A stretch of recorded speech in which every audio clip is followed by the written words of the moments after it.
இரவின் விழிகள் வந்து சும்மா ஏதோ ஒரு ஆர்டினரியான ஒரு படமாக தான் இருக்கும்னு நினச்சிட்டு நான் ஒரு சாதாரணமாக தான் உட்காந்தேன். ஆனால் உண்மையாலுமே மிரட்டிட்டாங்க. Making is very good, all the best. இது ப்ரொடியூசரும் டைரக்டரும் 2 பேரும் சேர்ந்து நடித்து இதில் வந்து இந்த மாஸ்கை போட்டது ஒருத்தர், மாஸ்கை போட வச்சவர் ஒருத்தர் நினைக்கிறேன். கரெக்டா? அவர் தான் மாஸ்கில் இருக்கிறவர். ஆமாம், 2 பேரும் பண்ணுற லொல்லு ஜாஸ்தியாக இருக்கும் போல் இருக்கு படத்தில். ரொம்ப அழகாக பண்ணியிருந்தாங்க மேக்கிங்கு. நம்ம கேமராமேனை சொல்லாமல் இருக்க முடியாது. நல்லா பியூட்டிஃபுல் ஷாட்ஸு. அந்த லொக்கேஷனில் எடுக்கிறது ரொம்ப டஃப், காட்டில் போய் எடுக்கிறதெல்லாம். அதுலேயும் வந்து ஒரு நேர்த்தியான ஒரு ஃபோட்டோகிராஃபி. மியூசிக் ரொம்ப நல்லா இருந்தது. ரொம்ப இந்த படத்தினுடைய கருவு கேட்டாற் போல் அந்த சஸ்பென்ஸு, த்ரில்லரும், அந்த பேங்கு நல்லா கலக்கியிருக்கீங்க. பாடலும் நல்லா இருக்கு. 2 1.5 பாட்டு தான் போட்டிங்க, 5 பாட்டுன்னு சொல்லிட்டு அந்த 3.5 பாட்டு இவங்களே வச்சுருக்காங்க போல இருக்கு. அந்த 3.5 பாட்டு போட்டிருந்தா இன்னும் கொஞ்சம் நேரம் நல்லா. எனக்கு பாடல் பார்க்குறதுல ரொம்ப ஆசை. ஏன்னா இந்த ஹீரோயினுங்களெல்லாம் அதை நல்லா பார்த்துருக்கலாமேன்னு ஆசை தான், வேற ஒன்றும். அவங்களுக்கும் அதான் எதிர்பார்த்தாங்க. ஏன்னா சாயந்தரம் ரொம்ப நேரமாக வெயிட் பண்ணிட்டு இருக்கிறவங்களுக்கு ஒரு அழகான விஷயம் கிடைக்கு பாருங்க. ஆமான்றாரு பாருங்க நம்ம அண்ணன்.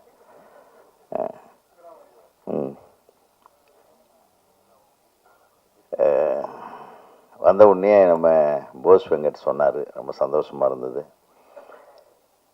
இன்றைக்கு கலைமாமணி விருதுகள் அறிவிக்கப்பட்டிருக்கிறது.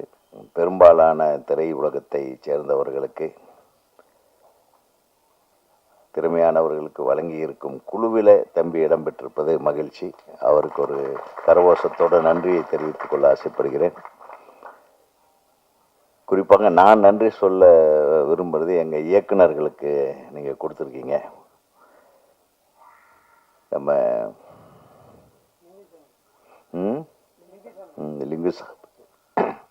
லிங்குசாமி, வெங்கட் பிரபுவா, ஜே சூர்யா, அப்போ விக்ரமன் அவர்களுடைய துணைவியார், அவங்களுக்கு கொடுத்துருக்காங்க. ரொம்ப நன்றி அதுக்கு. நான் விக்ரமன் சார்பிலேயே நான் நன்றியை தெரிவிச்சுக்கிறேன் இந்த மேடையில். ஏன்னா இந்த மாதிரி தேர்வுக்குழுவில் இருக்கிறது ஒரு பெரிய கஷ்டமான விஷயம். சாதாரண விஷயம் இல்லை, சந்தோஷப்படக்கூடிய விஷயம் இல்லை. நிறைய ப்ரெஷர்ஸ் இருக்கும். நம்ம தேர்ந்தெடுக்கும் போது ரொம்ப ஜாக்கிரதையாக இருக்கணும். அந்த கிட்டத்தட்ட கடந்த ஒரு 15 நாளாக ஆஸ்கார் விருதுக்கு இந்தியாவிலிருந்து அனுப்பக்கூடிய படத்தை தேர்ந்தெடுக்கும் குழுவில் நாங்கள் ரொம்ப கஷ்டப்பட்டோம். ஏன்னா நிறைய படங்கள், நல்ல படங்கள் வந்தது. ஒரு பெரிய குறை வந்து தமிழ்லேருந்து எந்த படமும் வரல. ஏன்னா கொஞ்ச நாளாக பார்த்தீங்கன்னா திரையரங்குகளில் கூட்டமே வர்றதில்லைன்றாங்க. ஏன் திரையரங்கத்துக்கு கூட்டம் வரல? இப்போ இன்றைக்கி அதுதான் மெயின் மேட்ரு. படங்கள் எல்லாருமே எடுத்துக்கிட்டு இருக்கிறாங்க, கஷ்டப்பட்டு வர்றாங்க. இந்த மாதிரி இளைஞர்கள் புதுசாக ஏதோ முயற்சி பண்ணி ஏதாவது ஒரு மாற்றத்தை கொண்டு வந்துடணும், ஒரு பெரிய விடியலை உருவாக்கணும், ஒரு நல்ல எதிர்காலத்துக்காக போராடி கொண்டு வருகிற கலைஞர்களுக்கெல்லாம் அந்த படத்தை எடுத்து முடித்த கடைசியில் பெரிய போராட்டமாக போகுது அந்த ரிலீஸ் பண்ணுறதுக்கு. ஒரு கடந்த மாதம் ரிலீஸ் ஆன ஒரு மிகப்பெரிய படத்துக்கு கூட ஒரு ஊரில் வெறும் 9 பேர் தான் தியேட்டரில் உட்காந்துருந்தாங்க. இன்றைக்கி இப்போ டைரக்டர் விக்ரமன் எனக்கு சொன்னார், வெறும் 9 பேர் தான் சார் உட்காந்துருந்தாங்க. நான் அடிக்கடி சொல்கிறது உண்டு, பெரும்பாலுமாக ரிலீஸ் செய்யப்படுகின்ற சிறிய படங்கள் அந்த தயாரிப்பாளர்களுக்கே தெரியறதில்லை எந்த தியேட்டரில் ஓடுதுன்னு, எந்த ஷோ ஓடுறதுன்னு தெரியுது. ஸோ இந்த மாதிரி விஷயங்கள் எல்லாம் வந்து களைவதற்கு நம்ம பேசத்தான் முடியும். பண்ணுற இடத்துல நம்ம இல்லை. ஸோ பண்ணுற இடத்துக்கு பக்கத்தில் இருக்கிற போஸ் வெங்கட் எப்படி வந்து திரைப்படத்தை வெளியிட வேண்டும். அட்லீஸ்ட் ஒரு படத்துக்கு நீங்கள் தியேட்டரை வந்து 100 தியேட்டர் கூட கொடுக்க வேண்டாம், ஒரு 50 தியேட்டர் கொடுத்தாலும் அந்த தியேட்டரில் காலையிலேருந்து காலை காட்சியிலேருந்து இரவு காட்சி வரையிலும் அந்த படமே ஓடணுன்ற ஒரு கட்டாயத்தை நம்ம உருவாக்கணும். நிறைய படங்கள் பார்த்திங்கன்னா நம்ம காலத்தில் கூட நம்ம பொன்னுமணின்னு ஒரு படம் அது ரிலீஸ் ஆகும்போது கிட்டத்தட்ட 16 படங்கள் ரிலீஸ் ஆச்சு. ராஜ்கிரண் சார் படம், பி வாசு சார் படம், என்னோட படம், வாசு சார் படம், நிறைய படங்கள். அந்த 16 படங்களில் பார்த்தீங்கன்னா முதல் வாரம் அப்போல்லாம் வந்து விமர்சனம் உங்களுக்கு தெரியும், 1, 2, 3, 4, 5, 6ன்னு இந்த மாதிரி போடுவாங்க. அதில் முதல் இடத்துல முதல் வாரம் ஒரு படம் இருக்கும். 2வது வாரம் அந்த படங்கள் எல்லாமே ஓடும். ஏன்னா ஒவ்வொரு படத்துக்கும் வந்து ஒரு 50 தியேட்டர், 60 தியேட்டர், 40 தியேட்டர், 70 தியேட்டர், பெரிய படங்களுக்கு 80 தியேட்டர் இருக்கும். 2வது வாரத்தில் வந்து முதல் வாரத்தில் முதல் இடத்தில் இருந்த படம் வந்து 2வது இடத்துக்கு போயிடும். அது 2வது 3வது இடத்துல இருந்த படம் முதல் இடத்துக்கு வரும். எவ்வளவு அழகா இருந்தது பாருங்க. இது எப்படி நடந்தது? அது அத்தனை படங்களையும் மக்கள் பார்க்கிற வாய்ப்பு இருந்தது. ஃபர்ஸ்ட் ஆஃப் ஆல் தியேட்டர்கள் அத்தனை படங்களையும் மக்கள் பார்த்துவிட்டு எது மிகச்சிறந்த படம், எது சிறந்த படம், அதற்கடுத்து சிறந்த படம் எது அப்படின்னு அவங்க வகைப்படுத்தி கொண்டிருப்பார்கள். அவங்க போய் மவுத் டாக் போய் 5வது இடத்துல இருந்த பொன்னுமணி முதல் இடத்துக்கு வந்தது. முதல் இடத்துல இருந்த பார்த்திபனுடைய படம் உள்ளே வெளியே, அது 5வது இடத்துக்கு போகுது. 2வது இடத்துக்கு அரண்மனை கிளி. இதெல்லாம் வந்து நான் எதுக்கு சொல்றேன்னா, ஆனா அந்த 16 படங்கள்ல 12 படங்கள் வெற்றி படங்கள் தான். அந்த 12 படத்தை தயாரித்த தயாரிப்பாளர்களுக்கும் அவங்க போட்ட காசோட லாபத்தோட அவங்களுக்கு காசு வந்தது. அதை வெளியிட்ட வெளியீட்டாளர்களுக்கு லாபம், தியேட்டருக்கும் லாபம், தயாரிப்பாளருக்கும் லாபம். அந்த சினிமாவை கொண்டு வர எல்லோரும் முயற்சிக்க வேண்டும் என்று ஒரு அன்பான வேண்டுகோளை நான் யாருக்கிட்ட வைக்கிறதுனே தெரியல. இயக்குனர் சங்கத்தோட தலைவருங்கிற முறையில் இது யாராச்சும் செய்யுங்கன்னு ஆண்டவனை பார்த்து தான் கேட்க வேண்டியதாக இருக்கு. அதை யார் செய்கிறார்களோ அவங்களுக்கு தான் எங்களோட ஓட்டு, சினிமாக்காரங்களோட ஓட்டு. ஏன்னா அந்த சினிமா மீண்டும் வந்தால் இருக்காங்க பாங்க இத்தனை பத்திரிகையாளர்களோட வாழ்க்கை, தொழில்நுட்ப கலைஞர்களோட வாழ்க்கை, ஒவ்வொரு படத்துக்கு பின்னாடி வேலை செய்கிற ஆயிரக்கணக்கான பேர்களோட வாழ்க்கை தொடர்ந்து பலப்படும். இந்த இரவின் விழிகள் படத்தோட காஸ்ட் அண்ட் க்ரூ, அவங்களோட இயக்குனர், அவங்க தயாரிப்பாளர் ரொம்பவே அழகான ஒரு விஷயத்த வந்த உடனே சொன்னாங்க. பெண்கள் பற்றி, அவங்களோட சுதந்திரத்தை பற்றி அவங்க பேசினாங்க. சொல்லிட்டு பட் உண்மையான சுதந்திரம் என்னது ஆக்சுவலி? ஸோ உண்மையான சுதந்திரம் நம்ம இளைஞர்கள் எல்லாமே சுதந்திரமாக பேசுறதா அது உண்மையான சுதந்திரம். நான் அது நம்புகிறேன். ஸோ இந்த படத்தை வழியாக நான் பேச வந்தது இப்போ இருக்க ரொம்ப ரொம்ப ஒரு இம்பார்ட்டண்ட்டான ஒரு விஷயம் நான் பேச போகிறேன். ஸோ இந்த விஷயம் நான் பேசுறது நம்மளோட இளைஞர்களுக்காக தான். ஸோ என்னோட உயிருக்கு மேலே இருக்கிற இளைஞர்கள் அவர்களே, உங்ககிட்ட நான் பேச வந்தது உங்கள் கண்களில் பார்க்கறது நான் இன்று மட்டும் இல்லை, உங்கள் கண்களை பார்க்கறது என் நாடோட எதிர்காலமே உங்கள் கண்களில் நான் பார்த்து கொள்கிறேன்.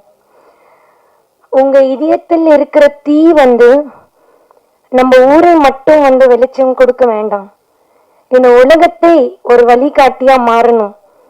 அதுதான் நீங்க இருக்கணும். அண்ட் நீங்க இந்த உலகத்தோட வரலாறை எடுத்து பார்த்தீங்கன்னா நம்ம இளைஞர்கள் தான் எல்லாம் புரட்சிக்கு தோளுக்கு தோல் நின்று இருக்காங்க. இப்போ நீங்க மகாத்மா காந்தியோட உப்பு சத்தியாகிரகத்தை பார்த்தீங்கன்னா அங்க நின்னவங்க தோளுக்கு தோல் நம்ம இளைஞர்கள் தான். அண்ட் நீங்க இந்தியாவோட சுதந்திரம் நீங்க பார்த்தீங்கன்னா அது வாங்கி கொடுத்தது அந்த இளைஞர்கள் தான். விண்வெளி கனவை கம்ப்ளீட் பண்ணது நம்ம இளைஞர்கள் தான். ஆனா இன்னைக்கு அவங்களோட போர்க்களமே வேற. அவங்க ஆயுதம் துப்பாக்கியும் வாள் மட்டும் இல்லை, அவங்க ஆயுதம் வந்து ஒரு போஸ்ட்டு, ஒரு ட்வீட்டு, ஒரு ரீல்ஸ் தான்.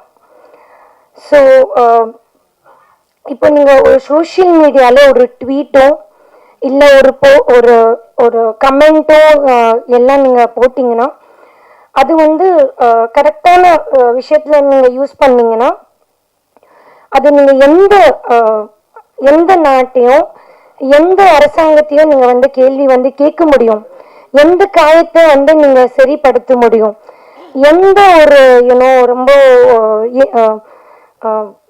இஷ்யூஸை வந்து நீங்கள் வந்து பேச முடியும். ஸோ உங்களோட ஆயுதம் வந்து ரொம்ப வலுவான ஆயுதம். அது கரெக்டாக நீங்கள் யூஸ் பண்ணுங்க உங்களோட சோஷியல் மீடியா ஹேண்டில். அப்புறம் நீங்கள் உங்கள் கையில் வச்சுருக்கீங்களே என்னோட நண்பர்கள் எல்லாருமே, நீங்கள் அது வந்து ஒரு சாதாரண ஸ்க்ரீன் மட்டும் இல்லை, அது வந்து ஒரு ஒளிகாட்டி, அது ஒரு வழிகாட்டி. அதை வச்சுக்கிட்டு நீங்கள் உலகத்தையே வந்து அழிக்க முடியும், இல்லைன்னா இந்த உலகத்துக்கே நீங்கள் ஒரு வழியை வந்து காட்ட முடியும். ஸோ இந்த ஸ்க்ரீனை வந்து நீங்கள் சாதாரணமாக நினச்சிக்காதீங்க, இது ஒரு புரட்சி. ஸ்க்ரீன் மட்டும் இல்லை உங்கள் கையில் இருக்கிறது. ஸோ என்னோட இளைஞர்கள், என்னோட நண்பர்களுக்கு நான் என்ன சொல்ல விரும்புகிறேன்னா, உங்கள் லைஃப்பை வந்து நீங்கள் ஜஸ்ட் சாதாரணமாக ஸ்க்ரோல் பண்ணாதீங்க. நண்பர்களே, நீங்கள் வந்து ஜஸ்ட் சிம்பிளி ஒரு லைக்ஸ் அண்ட் ஃபாலோவர்ஸ்க்காக உங்கள் வாழ்க்கையை வந்து நீங்கள் அழிச்சிடாதீங்க. உங்களோட குரல் இருக்குல்ல, அதை நீங்கள் ஒரு நாட்டுக்காக பயன்படுத்துங்க, ஒரு காட்டுக்காக நீங்கள் பயன்படுத்துங்க. ஒரு குரல் இல்லாத குழந்தைங்களுக்காக ஒரு குரலாக மாறுங்க. ஒரு ரொம்பவே ஏழையான இருக்க தாய்மார்களுக்கு ஒரு குரலாக மாறுங்க. கொஞ்சம் கொஞ்சமாக அழிஞ்சிட்டு இருக்கிற நதிகளுக்கு அது வந்து நீங்கள் யூஸ்ஃபுல்லாக இருங்க. அண்ட் நீங்கள் என்ன நினைக்கிறீங்க, இன்ஃப்ளூயன்ஸ் வந்து ஃபேஷன் மட்டும்தான் ஒரு இன்ஃப்ளூயன்ஸா? இன்ஃப்ளூயன்ஸ் வந்து உங்கள் கருத்து, இன்ஃப்ளூயன்ஸ் வந்து உங்கள் குரல், இன்ஃப்ளூயன்ஸ் வந்து மற்றவங்களுக்கு காட்டுற கருணை. நீங்கள் எப்படி கருணை வந்து காட்ட முடியுது? நீங்கள் மற்ற மனிதர் மேலே வச்சுட்டு இருக்கிற நேசமோ அவங்க மேலே வச்சுட்டு இருக்க உறவு தான் உண்மையான இன்ஃப்ளூயன்ஸ் உங்களுக்கு. சும்மா இது நம்ம சோஷியல் மீடியாவில் பார்க்குற இன்ஃப்ளூயன்ஸ் மட்டும் கிடையாது. அப்படி போயிட்டு நீங்கள் மற்றவங்க லைஃப்பை வந்து இன்ஃப்ளூயன்ஸ் பண்ணுங்க. நீங்கள் அந்த சோஷியல் மீடியா வச்சுட்டு ஒரு வெறுப்பை வந்து காமிச்சிங்கன்னா அது 1000 மடங்கு இன்க்ரீஸ் ஆகும், அது வளரும். அதே மாதிரி நீங்கள் ஒரு நம்பிக்கை காமிச்சிங்கன்னா அது 1000 வாட்டி வந்து வளரும். அதே மாதிரி துணிச்சல் காமிச்சிங்கன்னா அது 1000 வாட்டி மடங்கா போயிட்டு மற்றவங்களுக்கு உதவியாக இருக்கும். அது யாராலையும் வந்து நீங்கள் நிப்பாட்ட முடியாது. ஸோ உங்களோட நாட்டோட எதிர்காலம் வந்து பாராளுமன்றமோ இல்லை ஒரு கார்ப்பரேட் நிறுவனங்கள் வந்து டிசைட் பண்ணலை, அவங்க வந்து தீர்மானிக்கல. அது எல்லாம் உங்க இளைஞர் கைகள்ல தான் இருக்கு. உங்க கையில வச்சிட்டு இருக்கிற போனோ சோஷியல் மீடியால தான் இருக்கு. ஸோ யாருமே இங்க வந்து நாட்டோட ஃபேட்டை வந்து டிசைட் பண்ண முடியாது. ஸோ நானே வந்து நம்ம எல்லாருமே ஒரு உலகம் வந்து திரும்பி பார்க்கும்போது எப்படி பார்க்க போறாங்கன்னா, தமிழ்நாடுல இருக்க இளைஞர்கள் ரொம்பவே கஷ்டப்பட்டு போராடி இந்தியாவோட தலையெழுத்தே வந்து மாத்திருக்காங்க. அப்படிதான் இந்த சோஷியல் மீடியாவை நீங்க யூஸ் பண்ணுங்க. ஸோ ஒரு நல்ல குரலை வந்து சோஷியல் மீடியால நல்ல குரலா வந்து மாத்துங்க. சோஷியல் மீடியாவில் நீங்க வந்து ஒரு நல்ல உதாரணமா இருங்க. உங்க கமெண்ட்ஸை வந்து கரெக்டா நீங்க யூஸ் பண்ணுங்க. ஸோ நீங்க வந்து இப்போ இருக்கிற இளைஞர்களுக்கு வந்து வழி மட்டும் நீங்க காமிக்கல, வர ஜென்ரேஷன்ஸ்க்கும் நீங்க வழி காட்டியா இருப்பீங்கன்னு நான் நம்புறேன். ஸோ இந்த படத்தோட காஸ்ட் அண்ட் க்ரூக்கு என்னோட மனமார்ந்த வாழ்த்துக்கள். இந்த படம் பெருசா வெற்றி படட்டும். Thank you John sir for giving me this opportunity. நான் தமிழ் கிடையாது. I am born brought up in Andhra, but due to love of Tamil Nadu and Tamil culture, I shifted over here. ஆனால் அந்த டைமில் நான் என்ன யோசிச்சிருந்த ஒரு தாட் ப்ராசஸ் வந்து என்ன இருந்ததுன்னா, இங்கே மட்டும்தான் ரொம்ப அன்பா அண்ணா அன்னு கூப்பிடுவாங்க. இது வந்து இப்போ இல்லை, ரொம்ப பாஸ்ட்லேருந்து இருந்த கல்ச்சர். அப்போ Telugu industry separate, Tamil industry separate கிடையாது. அது ஒரு பாசத்தோட அண்ணா அக்கா அண்ணான்றது வந்து ரொம்ப பாசமா இருந்தது. அதோட வேல்யூ, அதோட டெப்த் ஆஃப் ஆரிஜின் வந்து ரொம்ப ஸ்ட்ராங்கா இருந்துச்சு. இப்போ பார்த்தா எல்லாம் ப்ரோவா மாறிச்சு. ஸோ இது எதுக்கு சொல்ல வரேன்னா, தமிழ்நாட்டில் வந்து கல்ச்சர் அண்ட் சினிமா வந்து ஒரு பாட்டா இருந்தது. ஒரு உலக சினிமாவே பார்க்கக்கூடிய அளவுக்கு இருந்துச்சு. இப்போ என்னோட பாயிண்ட் ஆஃப் வியூல வந்து we are lagging. அதுக்கு ரீசன் யாருன்னு பார்த்தா நம்ம தான். ஏன்னா ஒரு சினிமாக்கு நான் தயாரிப்பாளராக இருக்கலாம், ரெண்டாவது சினிமாக்கு நானும் ஒரு ஆடியன்ஸ் தான். ஸோ ஒரு ஆடியன்ஸ் மைண்ட் செட் இப்போ எப்படி இருக்குது அப்படின்றது எனக்கு புரியல. ஆக்சுவலி உதயகுமார் சார் மென்ஷன் பண்ணி போன மாதிரி நானும் யோசிச்சுட்டு இருந்தேன். ஓகே, புஷ்பா மாதிரி மூவிஸ் வந்தாதான் ஆடியன்ஸ் பார்ப்பாங்களா, இல்லை பாகுபலி மாதிரி வந்தாதான் பார்ப்பாங்களா அப்படின்ட்டு. ஆனால் அதர் ஸ்டேட்ஸில் எல்லா லாங்குவேஜஸில் எல்லா மூவிஸுக்கும் ஓரளவுக்கு கான்ஃபிடென்ட்டாக போயிட்டு இருக்கு. ஈவன் ஒரு லாஸ்ட் வீக் வந்து ரொம்ப சின்ன படங்கள் தான் தெலுங்குல ரிலீஸ் ஆயிருக்கு, பயங்கர ஹிட்டு. ஆனால் இங்கே வந்து அந்த அந்த சென்ஸ் ஆஃப் அக்செப்டன்ஸே வந்து இல்லாமல் போகுது. அது வந்து நாங்கள் சரியாக எடுக்கலையா, இல்லை நாங்கள் உங்களோட எக்ஸ்பெக்டேஷன்ஸ்க்கு வந்து ஃபுல்ஃபில் பண்ணலையா என்னன்றது அந்த கொஷின் மார்க்குக்கு வந்து நீங்க தெளிவா பதில் சொல்லுங்க. ஏன்னா நம்ம கிட்ட ஒரு மீடியம் இருக்குது, கம்யூனிகேஷன். முன்னாடி மாதிரி ஒரு மீடியம் இல்லாம இல்லை. ஸோ ஏன்னா இந்த டீம் வந்து ரொம்ப ஹார்ட் ஒர்க் பண்ணி ஒரு பேஷனேட்டான ஒரு ப்ராஜெக்ட் பண்ணி, ஏன்னா ஒரு ஒரு ஒரு ப்ராஜெக்ட் வந்து ஒரு ஹில் ஸ்டேஷன்ஸ்ல போய் பண்றது ரொம்ப டிஃபிகல்ட் டாஸ்க். நாங்கள் 2-3 ப்ராஜெக்ட்ஸ் பண்ணியிருந்தோம். அங்கே cast and crew, technical, camera, equipments எல்லாம் மூவ் பண்ணி எடுத்துக்கு வர்றது ரொம்ப கஷ்டம். So I pledge all the audience of Tamil cinema, to come to theatres, வாங்க, பாருங்க, கொண்டாடுங்க, என்ஜாய் பண்ணுங்க. உங்களோட அன்பு, உங்களோட சப்போர்ட் கொடுத்தாதான் அடுத்த வந்து நம்மளால வந்து அடுத்த ஜென்ரேஷன் எல்லாம் அப்கமிங் டைரக்டர்ஸ், ஆக்டர்ஸ் எல்லாருனாலையும் வந்து ஒரு வெற்றி படமான படங்கள் கொண்டு வர முடியும். So I wish all the best to this entire team, cast, editors, technicians, cameramen, all the best. Wishing you good luck. நன்றி, வணக்கம். ரொம்ப சந்தோஷமாக இருக்குது. இந்த படம் வந்து ரொம்ப ரொம்ப வந்து ரிஸ்க் எடுத்து தான் பண்ணியிருக்காங்க. ஏன்னா வந்து டைரக்டர் அவர் என்ன எதிர்பார்த்தாரோ ஆக்சுவலாக வந்து அது சிறப்பாக வந்திருக்கு. 5 பாட்டுமே வந்து நல்லா வந்திருக்கு. அவரோட டேஸ்ட்டு படத்தில் ஒரு பாட்டுமே ஒரு ஜானரில் எக்ஸ்பெக்ட் பண்ணோம். அவர் எக்ஸ்பெக்ட் பண்ணது என்னவோ அது கிடச்சிருக்கு நான் நம்புகிறேன். பேக்ரவுண்ட் மியூசிக் வந்து ஒரு சீனுமே வந்து அவர் ஒரு சின்ன சின்ன விஷயங்களை வந்து பார்த்து சொல்லுவார். அவர் என்ன நினைக்கிறாரோ அதை நான் கொடுத்துருக்கேன். அப்புறம் நம்ம இறைவன் விழிகள் டீமில் இருக்க எல்லாருக்குமே, டெக்னீஷியன் எல்லாருக்குமே வந்து நன்றி. லிரிக்ஸ் எழுதின அரவிந்த் அக்ரம், அவர் என்ன அந்த லிரிக்ஸ் வந்து ஒரு பாட்டுமே பார்த்து அவர் ஒரு தடவை அனுப்புனாருன்னா அதில் எந்த ஒரு கரெக்ஷனுமே இருக்காது. அவர் டைரக்டருமே அப்படி தான் அவர் சொல்லுவார். ஏன்னா அவ்வளோ பர்ஃபெக்டாக அவர் எழுதி கொடுத்தாரு. அதே மாதிரி பாட்டுமே நல்லா வந்துருந்துச்சு. அப்புறம் வேறு யாரும் மிஸ் பண்ணுறேன்னு தெரில. ஏன்னா எனக்கு ரொம்ப பதட்டமாக இருக்குது, பேசுகிறதே இல்லை ஸ்டேஜில் ஃபஸ்ட் டைம். ஸோ எல்லாருக்குமே நன்றி, இங்கே இருந்திருக்கிற எல்லாருக்கும். இந்த படம் வந்து எல்லாத்தையும் போய் சேரணும்னு நான் வந்து நினைக்கிறேன். அப்புறம் முக்கியமாக கானா கௌரி சங்கர், அவர் வந்து நல்லா பாடி கொடுத்துருக்க ஒரு சாங் பாடியிருக்காரு. ஸோ அவருக்குமே நன்றி. மகாலிங்கம் அண்ணன், அவரை நான் வந்து ஆக்சுவலாக மறந்துட்டேன், சாரி. ஆக்சுவலாக அவர் வந்து வாடா கருப்பா சாங் வந்து நீங்கள் பார்த்துருப்பீங்க. ஸ்டுடியோவில் வந்து அவர் வந்து ஃபஸ்ட் டைம் அந்த ஸ்டுடியோக்குள்ளே வந்தோடனே பாட்டை கேட்டோன்னே அவர் வந்து கண்டிப்பாக பண்ணலாம்ப்பா, ரொம்ப நல்லா இருக்கு பாட்டு அப்படின்னு தான் சொன்னார். தவிர வேறு எந்த ஒரு எதுவுமே இல்லை, அப்படி இப்படின்னு எதுவுமே சொல்லலை. ஆரம்பித்து முடிகிற வரைக்கும் அவரோட ஃபுல் எஃபெக்ட் போட்டு அந்த பாட்டை வந்து ரெக்கார்ட் பண்ணி கொடுத்துருந்தாரு. ரொம்ப ரொம்ப சந்தோஷமாக இருந்தது. அந்த பாட்டு வந்து எந்த அளவுக்கு வந்திருக்கு நீங்கள் பார்த்துருப்பீங்க. படத்துலையும் ஒரு விஷுவலோட பார்க்கும்போது, கதையோடு பார்க்கும்போது உங்களுக்கு பிடிக்கும். ரொம்ப நன்றி எல்லாருக்குமே. Thank you so much. இந்த வாய்ப்பை எனக்கு கொடுத்த இறைவடிமொழிகள் டீம், அப்புறம் என்னோடய அம்மாக்கும் என்னோடய ஒய்ஃபுக்கும் வந்து நான் ரொம்ப நன்றி தெரிவிச்சுக்கிறேன். Thank you so much. நன்றி. ஹலோ மச்சாஸ், எல்லாரும் நல்லா இருக்கீங்களா? இங்கே வந்ததுக்கு எல்லாருக்கும் ரொம்ப நன்றி. மீடியா ஃப்ரெண்ட்ஸுக்கு மிக்க நன்றி சொல்லுவேன்.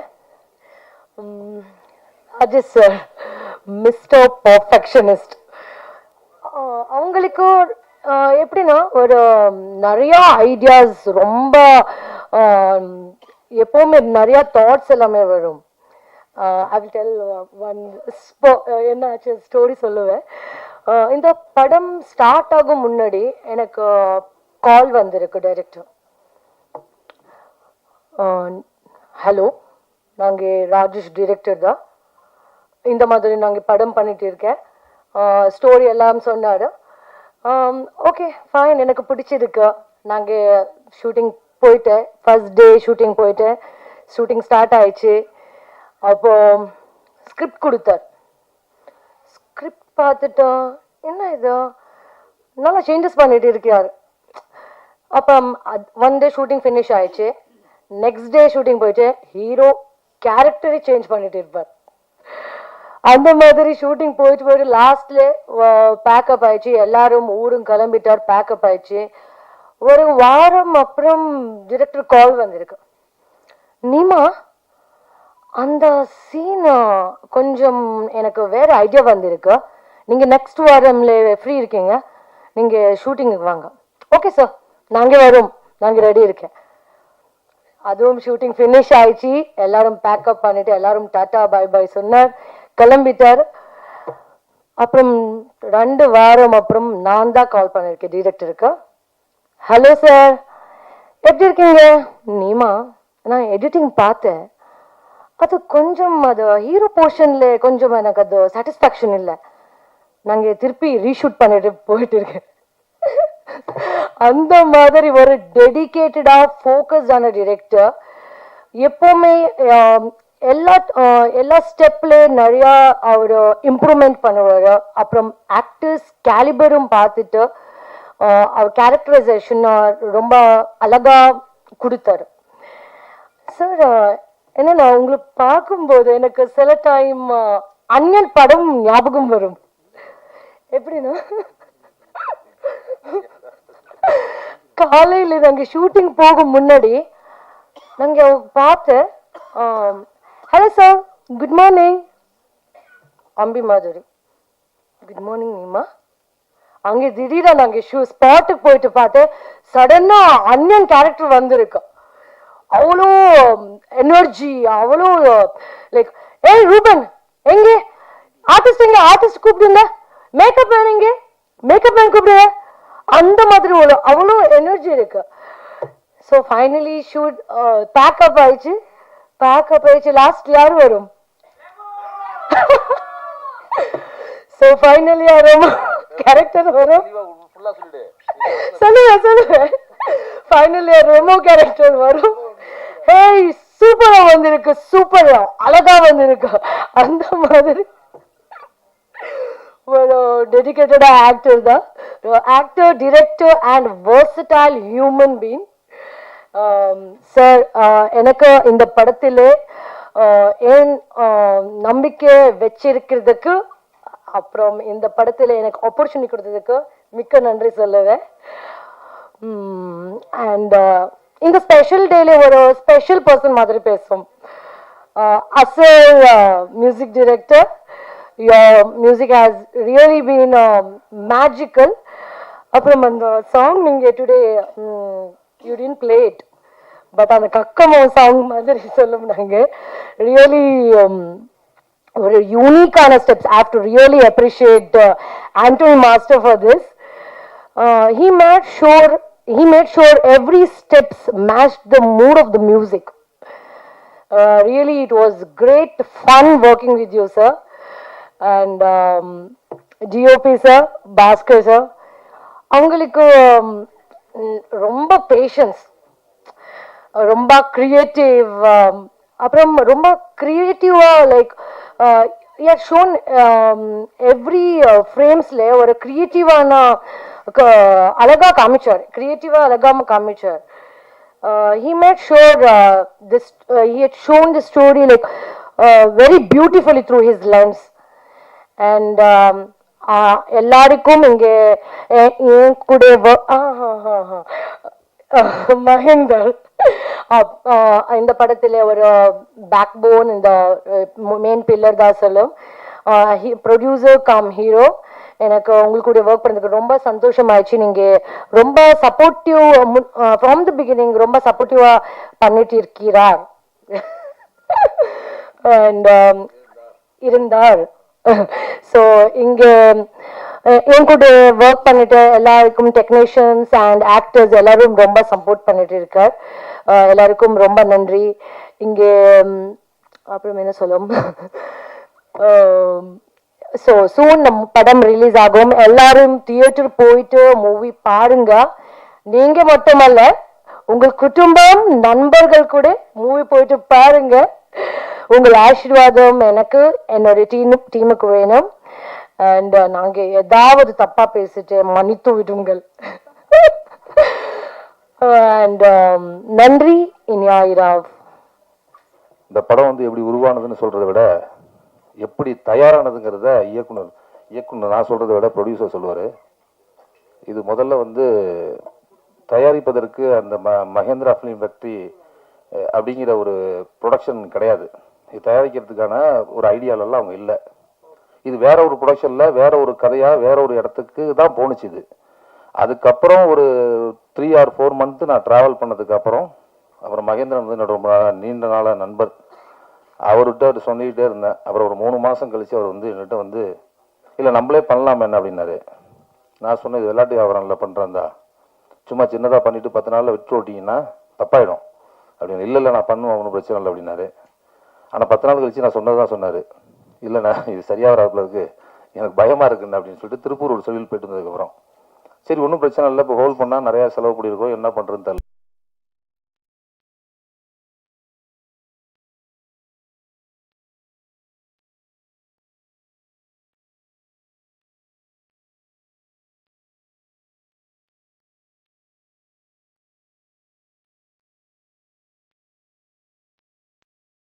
அதுக்கப்புறம் ஒவ்வொரு டெக்னீஷியன்ஸு நிறைய பேரோட உதவியோட நிறைய கதை விவாதங்கள் எல்லாம் பண்ணி 1 மாதம் கழித்து திருப்பி இந்த கதையை கொண்டு போய் அது ஒரு படமாக்கி திருப்பி கொண்டாந்து போஸ்ட் ப்ரொடக்ஷனுக்கு கொடுத்தோம்.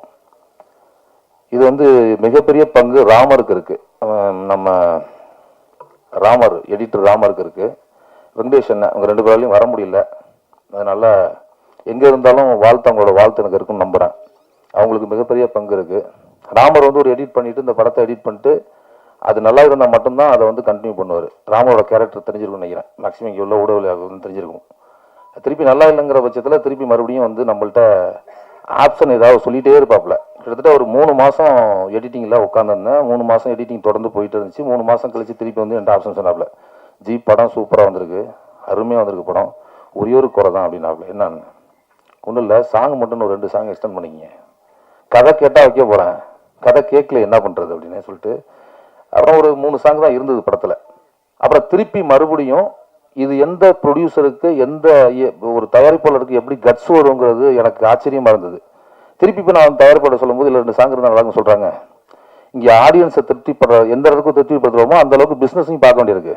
அதனால நீங்கள் எங்களை நம்பி பணத்தை போட்டுறீங்க, என்னை நம்பிங்கிறத விட எங்களை நம்பி பணத்தை போட்டுறீங்க.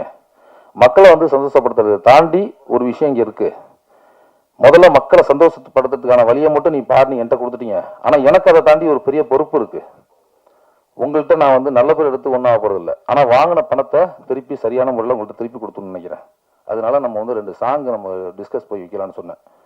கிட்டத்தட்ட ஒரு 13 நாள் 12 நாள் எடுத்த ஷூட்டே கட் பண்ணி தூக்கி போட்டோம். வேணாம், தயாரிப்புல இருந்து வேண்டாம், அது வேண்டாம்னா வேற மாதிரி நம்ம கொண்டு போய்க்கலாம் சொல்லி கட் பண்ணி தூக்கி போட்டு திருப்பி மறுபடியும் ஒரு கதையை ஸ்கிரிப்ட் ரெடி பண்ணி அந்த ஸ்கிரிப்டுக்கு இந்த கதையை நாட்டை ஓட்ட வச்சு திருப்பி மறுபடியும் அந்த பெரிய கதை திருப்பி பண்ணோம். திருப்பி ஒரு 45 days போனிச்சு, ஷூட் பண்ணிச்சு. அப்படிலாம் சப்போர்ட் பண்ணாரு இவரு. அப்படி வந்து ராமர் வந்து நமக்கு சப்போர்ட் பண்ணி கொடுத்தாரு. நிறைய விஷயங்கள் எடிட் முடிஞ்சதுக்கு அப்புறம் அது மாதிரி டிஏல இருந்து ஹர்ஷவர்தன், ஐஃப்ளை மீடியா ஹர்ஷவர்தன் வந்து இன்னைக்கு வரையும் இந்த நிமிஷம் வரையும் எனக்கு பேக் போன், பயங்கரமான பேக் போன் ஹர்ஷவர்தன். அது நிறைய சொல்லணும்னா சொல்லிட்டே இருக்கலாம், அவ்வளோ பேக் போன் எனக்கு. தான் அவர் வந்து இது வந்து ஓகே அப்படின்னு சொல்லி இது இல்லை ப்ரொஜெக்ஷன் பண்ணலாம், நோ ப்ராப்ளம், பார்த்தா கரெக்டாக இருக்குங்கிற பட்சத்தில் தான் அவர் ஒத்துக்கிட்டார். ஏன்னா இது வந்து ஒரு தடவை பண்ணிட்டு நம்ம போயிடலாம், திருப்பி இன்னொரு தடவை பண்ணலாம், இன்னொரு தடவை பண்ணலாங்கிற விஷயம் கிடையாது. இது ஒரு தடவை பண்ணுறோம், அது ஒழுங்காக பண்ணால் மட்டும்தான் இன்னொரு தடவை பண்ண முடியுங்கிற விஷயம் இது. அதனால இந்த ஒரு தடவை ஒழுங்காக பண்ணிடணும்னு நான் நினச்சேன். அதை நான் வந்து சரியாக வந்து பயன்படுத்தின்னு நினைக்கிறேன். ட்ரெய்லர் பார்த்துருப்பீங்க, பாடல்கள் பார்த்துருப்பீங்க, சரியாக வந்திருக்கும் நம்புகிறோம். சரியாக வந்திருக்கு. அது மக்களாகிய நீங்கள் தான் பார்த்துட்டு பெரிய ரெஸ்பான்சிபிள் பண்ணிங்கன்னு நம்பிக்கை இருக்குது. நம்பிக்கை பண்ணோம். இந்த பார்த்தீங்கன்னா இந்த கதையோட நாட் பார்த்தீங்கன்னா 1947 எல்லாம் பார்த்தீங்கன்னா சுதந்திரம் அடைந்ததுக்கு அப்புறம் 1947 சுதந்திரம் வந்துச்சுன்னு சொல்கிறாங்க. நான் என்ன அதை நம்பலன்னு வச்சிங்களேன். சுதந்திரம் வந்துருச்சு. அதுக்கப்புறம் மிராசுகள் சில ஜமீன்தார்களோட கையில் ஆதிக்கம் இருந்ததாக சொல்லப்படுது. என்னோட கேள்விதான் எனக்கு. அதனால சொல்லப்படுது. நான் படித்ததை வச்சு நான் சொல்கிறேன். சில இப்போ மிராசுகள், சில ஜமீன்தாரோட கையில் அந்த ஆதிக்கம் இருந்துச்சு.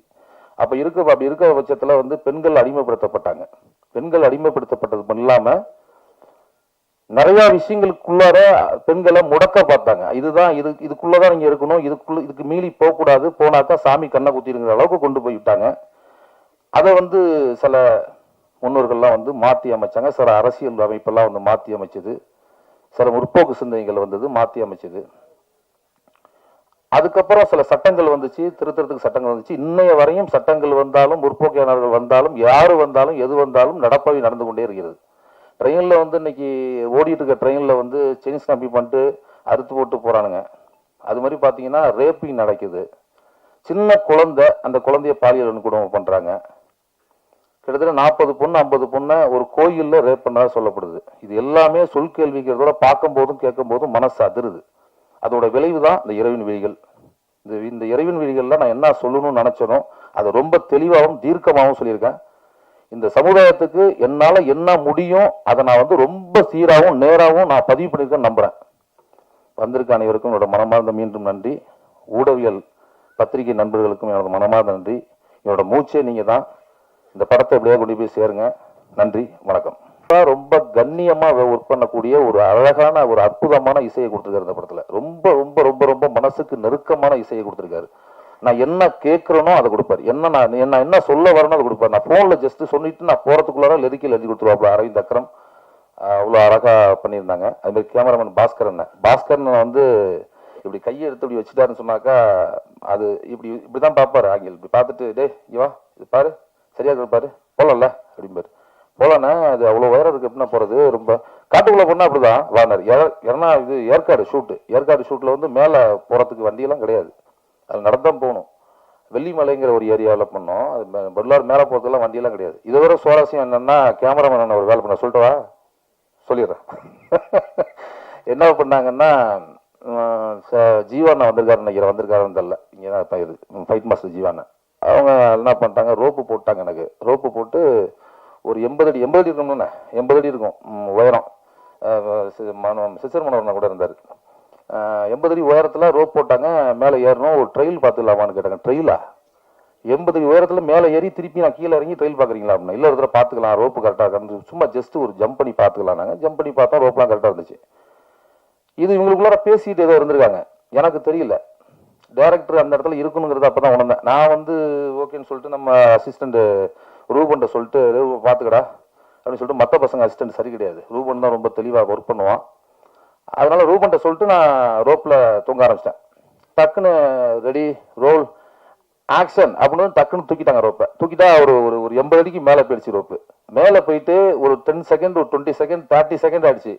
என்னடா ஒருத்தனு கட்டும் சொல்ல காணும், திருப்பி வான்னு கூப்பிட காணும், ரோப்பு இழுத்த மாதிரியே நிற்கிது என்னடான்னு சொல்லிட்டு 2 நிமிஷம் 3 நிமிஷம் கழிச்சு எனக்கு பேலன்ஸ் தொடையெல்லாம் ஆட ஆரம்பிச்சிட்டு கீழே இப்படி பார்க்குறேன். எல்லாம் இத்தனோன்னு தெரியுறாங்க எல்லாரும்.